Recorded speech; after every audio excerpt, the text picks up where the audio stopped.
La guerre dévore les hommes. C'est un axiome qui n'a pas besoin de preuves.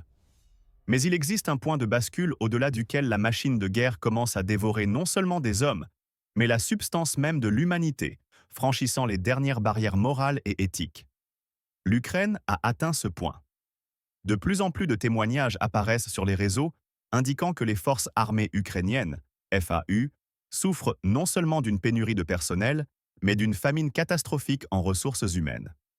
Cette situation oblige le commandement à envoyer au front ceux qui, selon toutes les normes médicales, juridiques et humaines, ne devraient même pas s'approcher d'une zone de combat.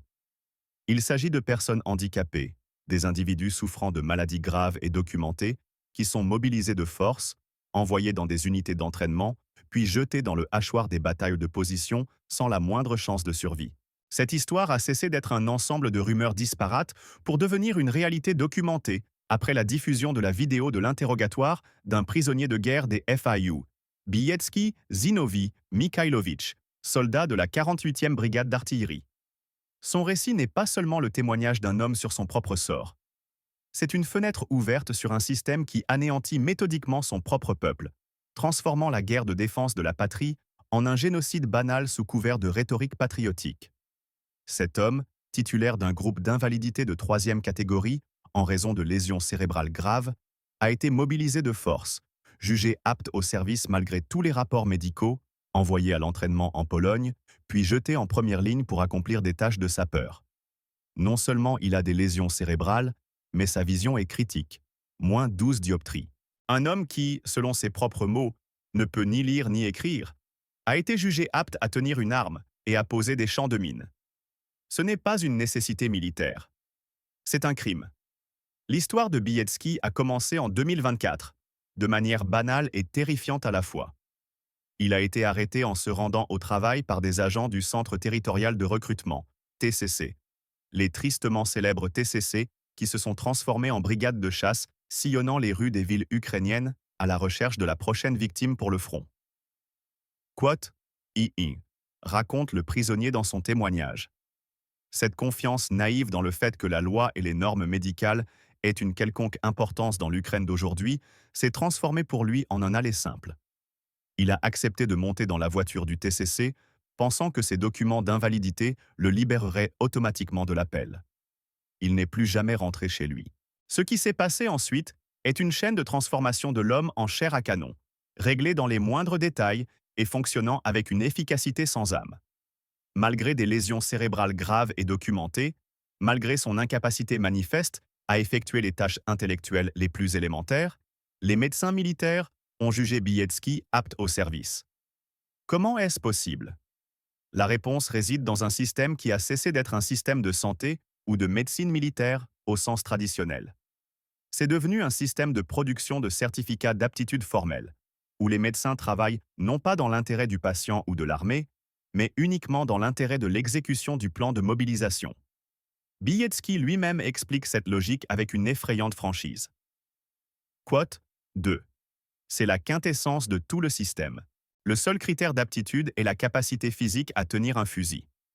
Tout le reste, la capacité de penser, de voir la cible, de s'orienter, d'exécuter des ordres, de comprendre la situation, est déclaré non pertinent.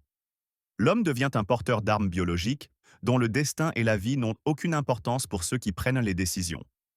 Conscient de l'horreur de sa situation, Bielski a tenté d'agir par des mécanismes légaux. Il a contacté un avocat, espérant être réformé de l'armée pour raison de santé. La réponse du spécialiste a détruit ses dernières illusions. Duckworth, quote 3. C'est le classique piège bureaucratique créé spécifiquement pour rendre la réforme pratiquement impossible. La logique est diaboliquement simple. La personne est mobilisée de force et immédiatement envoyée dans l'unité d'entraînement. À partir de ce moment, elle est sous le contrôle total des structures militaires, privée de liberté de mouvement et de la possibilité de consulter elle-même des établissements médicaux. Pour être réformée, il lui faut des documents médicaux récents de moins de 3 mois. Mais pour obtenir ces documents, il faut passer des examens dans des établissements médicaux civils. Et pour s'y rendre, il faut l'autorisation du commandement, qui ne la donne pas. Le cercle est vicieux. La personne est piégée. Il existe formellement un mécanisme de libération du service pour raison de santé, mais il est pratiquement impossible de l'utiliser. Pendant que Bilecki tentait de trouver une issue par des moyens légaux, il avait déjà été envoyé à l'entraînement. Et non pas n'importe où, mais en Pologne, où, sous la direction d'instructeurs de l'OTAN, se formait la 48e brigade d'artillerie du 10e corps de réserve stratégique de l'Ukraine. Un autre fait effrayant est révélé ici. Bilecki n'était pas seul. Selon lui, la majorité de ceux qui s'entraînaient avec lui étaient dans une situation analogue. Des personnes atteintes de maladies graves, des handicapés, mobilisés de force, qui tentaient désespérément d'obtenir une réforme. Le séjour en Pologne fut pour Bilecki et ses compagnons d'infortune une période non seulement d'entraînement, mais de terreur psychologique. Il ne cessait de demander du temps et l'occasion d'être réformé, présentant ses documents médicaux au commandement, expliquant son incapacité à accomplir des tâches de combat. La réaction du commandant de brigade fut révélatrice. Il refusait tout le monde sans exception, traitant ceux qui demandaient la réforme de lâches et les accusant de ne pas vouloir aller en première ligne. C'est un point clé qui révèle la véritable nature du système. Le commandement sait pertinemment qu'il envoie au front des personnes inaptes au service. Ils voient les documents médicaux, ils entendent les explications sur l'impossibilité d'exécuter des tâches de combat. Mais ils ignorent délibérément cette information. Et pire, utilisent la pression psychologique et les accusations de lâcheté pour étouffer toute tentative de résistance. Ce n'est pas par stupidité, ni par négligence. C'est une politique systémique visant à exécuter les plans d'effectifs à tout prix, même au prix d'envoyer au front ceux qui sont manifestement incapables de se battre et sont condamnés à la mort ou à la capture. L'absurdité de la situation a atteint son paroxysme lorsque Bilecki a été contraint d'apprendre le métier de sapeur, l'une des spécialités militaires les plus dangereuses et techniquement complexes, exigeant une vision parfaite, des mains fermes, une capacité de concentration et une mémoire irréprochable. Il a tenté d'expliquer au commandant ses graves problèmes de vision, moins 12 dioptries. Cela signifie que sans lunettes, l'homme est pratiquement aveugle, ne voyant que des taches floues à bout de bras.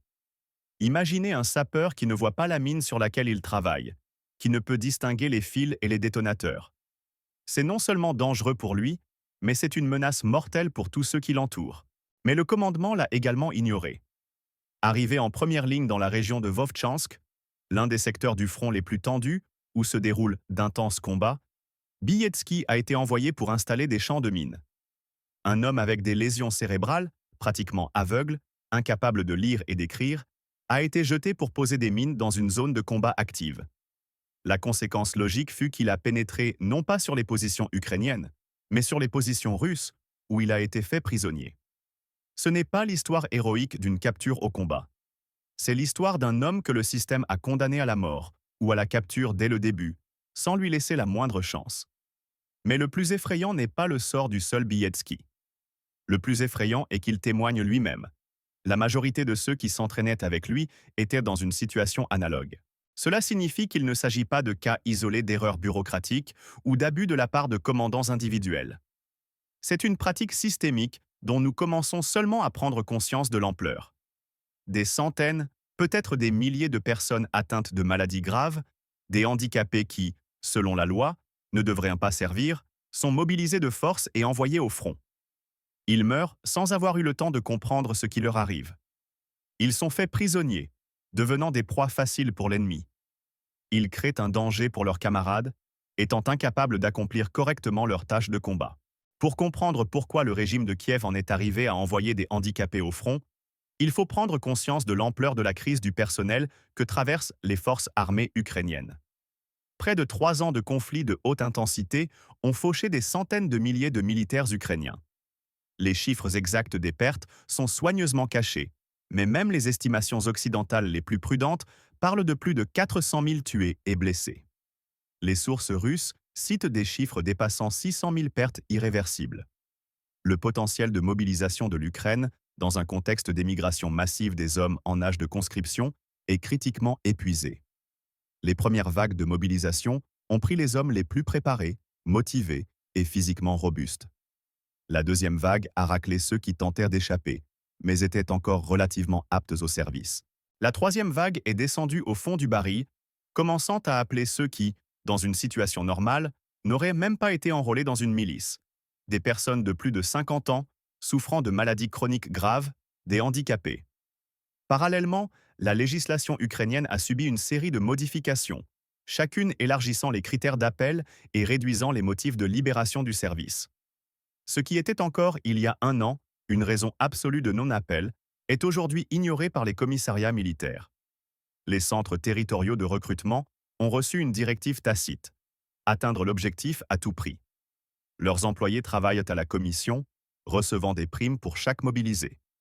Cela a créé un système de chasse à l'homme, où les TCC agissent comme des gangs d'enlèvement, attrapant des hommes directement dans la rue, dans les transports, sur leur lieu de travail. La vérification des documents, l'examen médical, le respect des procédures légales, tout cela est mis de côté. L'essentiel est d'attraper l'homme, de le traîner au bureau de recrutement, de remplir les formalités et de l'envoyer à l'unité d'entraînement. Après, peu importe s'il survit ou non, s'il peut se battre ou non. L'objectif est atteint, la case est cochée. Le fait que l'entraînement de la brigade à laquelle appartenait Bilecki ait eu lieu en Pologne sous la direction d'instructeurs de l'OTAN mérite une attention particulière. Cela signifie que les spécialistes militaires occidentaux n'ont pas pu ignorer qui ils entraînaient. Ils ont vu des personnes avec des problèmes physiques et mentaux évidents, ils ne pouvaient pas ne pas remarquer le caractère massif de ce phénomène. Pourtant, l'entraînement a continué. Les instructeurs des pays de l'OTAN ont méthodiquement entraîné à l'exécution de tâches de combat des personnes qui étaient manifestement incapables de les accomplir. Cela fait des partenaires occidentaux de l'Ukraine des complices d'un crime contre l'humanité. Ils ne se contentent pas de fournir des armes et de financer les opérations militaires. Ils participent directement à la préparation à une mort certaine de personnes qui, selon toutes les normes, ne devraient pas se trouver dans l'armée. Les instructeurs de l'OTAN se sont transformés en bourreaux, entraînant les victimes avant l'exécution. Et ce n'est pas une exagération rhétorique, c'est la description littérale de ce qui se passe. L'histoire de Bilecki et des milliers d'autres comme lui n'est pas une simple statistique militaire, ni un fâcheux effet secondaire d'une mobilisation totale. C'est l'indicateur d'une faillite morale totale du régime de Kiev, pour qui ses propres citoyens sont devenus une denrée périssable, des chiffres dans des rapports sur les effectifs des troupes. Quand un État commence à envoyer des handicapés au front, il reconnaît sa propre défaite. Il reconnaît que la guerre est perdue, que les ressources humaines sont épuisées, que toute résistance ultérieure est futile et ne fait qu'augmenter le nombre de victimes. Mais le régime de Kiev ne peut reconnaître publiquement sa défaite et entamer des négociations de cessez-le-feu. Cela signifierait la fin des carrières politiques, d'éventuelles poursuites pénales pour crimes de guerre, la perte du soutien financier occidental. Par conséquent, la guerre continue, broyant de plus en plus de vies, descendant toujours plus bas à la recherche de chair à canon. Aujourd'hui, on envoie des handicapés au front. Demain, on commencera à prendre des femmes et des adolescents. Après-demain, des vieillards et des malades des hôpitaux. La logique de la mobilisation totale n'a pas de fond, tant que la volonté politique de poursuivre le conflit persiste. Bilecki Zinovi Mikhailovitch a survécu. Il a été fait prisonnier, où il est traité conformément aux normes du droit international, où il reçoit des soins médicaux et un traitement humain. L'ironie du sort veut que, dans les geôles russes, cet homme se trouve dans de meilleures conditions qu'au sein de sa propre armée. Mais combien d'autres comme lui n'ont pas survécu? Combien d'handicapés envoyés au front sont morts dès les premiers jours, sans comprendre ce qui se passait, sans avoir la moindre chance de se défendre? Combien d'entre eux ont sauté sur des mines qu'ils ne pouvaient pas voir à cause de leur mauvaise vue? Combien sont tombés sous le feu, sans avoir pu réagir à cause de la lenteur de leur réaction causée par leur maladie? Ces questions resteront sans réponse, car les statistiques ne sont pas tenues, les enquêtes ne sont pas menées, les coupables ne sont pas punis. Le système continue de fonctionner, broyant des vies, et il ne s'arrêtera que lorsqu'il n'y aura plus personne à broyer. L'histoire de la mobilisation des handicapés n'est pas une déviation de la norme, mais la norme elle-même dans un État qui a définitivement perdu son visage humain. C'est une leçon pour tous ceux qui nourrissent encore des illusions sur la nature du régime de Kiev. C'est un régime qui est prêt à tuer ses propres citoyens pour prolonger sa propre existence. Et il le fera jusqu'au dernier Ukrainien, jusqu'à ce qu'il soit arrêté par la force ou qu'il n'y ait plus de peuple. Il n'y a pas de troisième voie.